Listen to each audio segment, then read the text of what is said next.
प्रतिक्रिया देण्याकरता सुधीर मुनगंटीवार आपल्या सोबत जोडले गेलेले आहेत।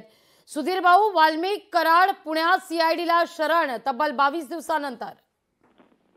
नाही, प्रयत्न केला, जमानतीचा बेलचा प्रयत्न केला की या केस मधून आपल्याला बाजूला राहण्याचा, पण जेव्हा असं लक्षात आलं शेवटी देशामध्ये जनरेटा हा सर्वात मोठा रेटा आहे। लोकशाहीमध्ये लोकांची शक्ती ही सत्ताधारी किंवा सरकार आणि पोलीस यंत्रणा यापेक्षा निश्चितच मोठी असते आणि असं देशाने अनेकदा बघितलं।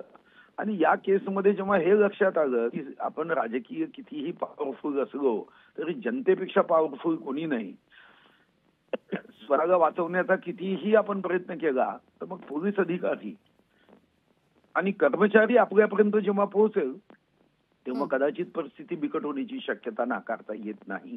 आणि म्हणून 22 दिवसांनी सारे प्रयत्न विफल झाल्यानंतर हा शेवटचा मार्ग आरोपी स्वीकारतात।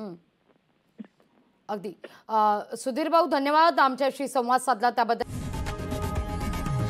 लोकशाही मराठी ऐका, पहा, जागरूक रहा।